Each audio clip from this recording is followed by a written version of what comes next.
It's just gone 25 to 4 here on BBC Radio Cornwall. Now, the Cornish poet and novelist D.M. Thomas celebrates his 80th birthday today, and he's going to spend the evening at Waterstones in Truro reading from his 14th novel.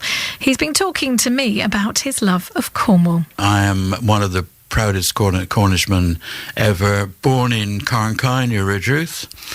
Other than the 20 years where I spent in Hereford teaching and 2 years in my adolescence when we lived in Australia, I've always lived in Cornwall. Very, very proud of it, yeah. And have you found it quite inspiring when it's come to some of your work? Yeah, my first novel, although it was published second, first novel, Birthstone, is set in West Cornwall.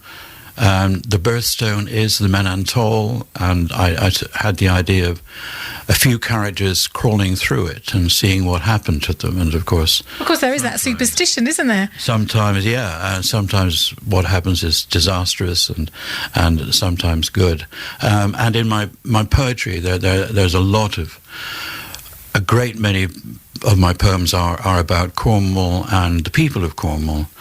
And would you like me to read a short one about Cornwall? That would be lovely, yes. This is a poem about Dolly Pentreath, who, as I'm sure everyone will know, was the last person to speak Cornish as her native tongue. Died in 1777, and I actually wrote it in 1977 on the bicentenary. And I was fascinated by the idea of this old woman who had the language and no one else did, not properly. And I thought of the loneliness of that. And around the same time, my mother died.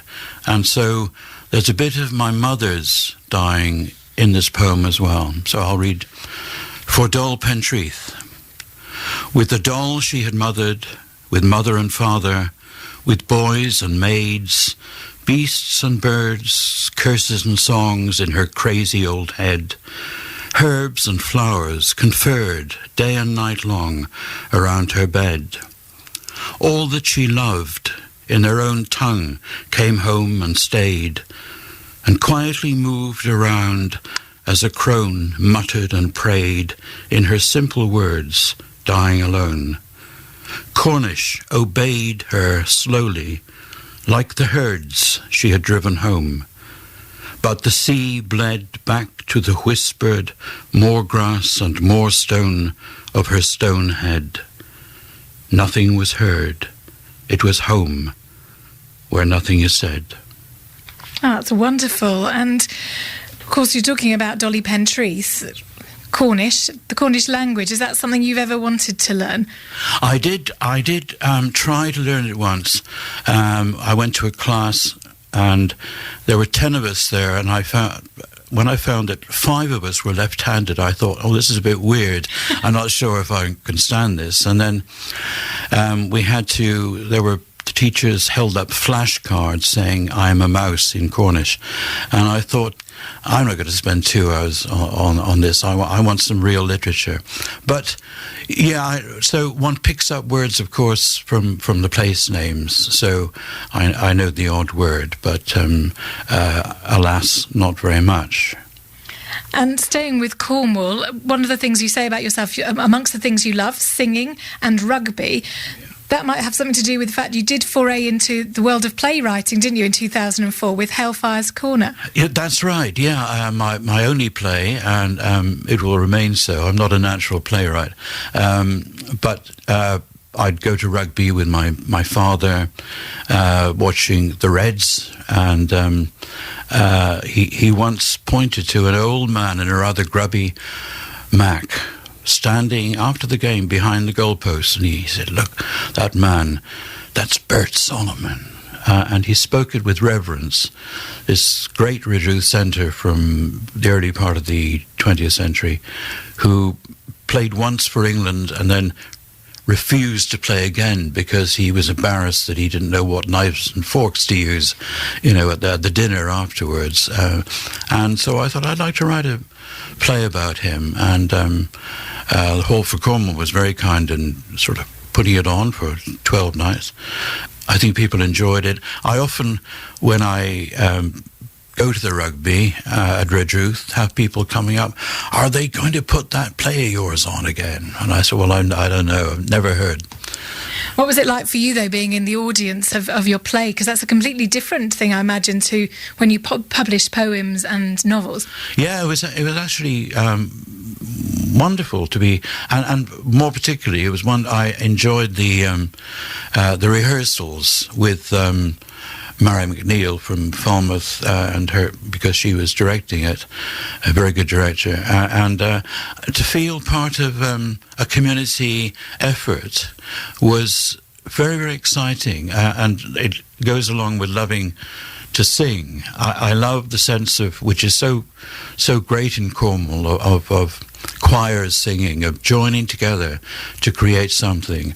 And it was such a change from the solitary work that I normally do that I'd have stayed on for 6 months if they had the time to rehearse. I just loved going along and hearing it and interfering a bit. So I enjoyed interfering. But as you say, that was your one and only time at playwriting. Is your love always going to be poetry and novels? Poetry and novels, yeah, I think. As I said, I wrote one quite massive biography of Solzhenitsyn, whom I love. I love the Russians. But it took it out of me, all the research. And I thought, this isn't me. I want to create something new, so, and I love getting into the little world of a novel, that it's something, it is a world on its own, it obeys its own rules, and so I love exploring that, and I love the meticulous work of I'll spend all morning, as I think Oscar Wilde said, adding a comma to a poem, and then all afternoon taking it out again. I enjoy that too. And as we mentioned, it's your 80th birthday. How will you be celebrating and marking that day, or will it be like any other day for you? Well, it will be, I think, a quite sober day for most of it because, as I've said, I do have to give a reading at Waterson's in the evening. Doors open at 7. Come along, folks. And I dare not drink too much before then. I might have the odd glass, but I imagine that afterwards I shall drink quite a lot to make up for it. And will you be celebrating with family and friends? Absolutely, yes. I think quite a few people will come back here after. I run a writing group called Stray Dogs. It's been going here for 20 years. And I think most of those and other friends will come along and toast me.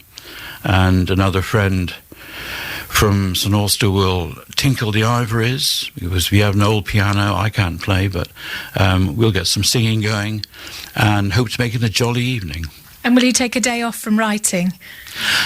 I wouldn't think so. I think I'll probably still be tinkering with a poem or something during the day. Well, I suppose all that's left for me to say is happy birthday to you, and I'll try and get this right. Pen bloweth lowen. Miras Bras. Oh, D.M. Thomas talking to me ahead of the launch of his latest novel, Hunters in the Snow. That is today, that launch, and also his 80th birthday. So if you're listening, a very happy 80th birthday to you. So he's going to be at Waterstones Intro this evening from 7 o'clock. Everyone is welcome. And further details from Waterstones on 01872 225 765.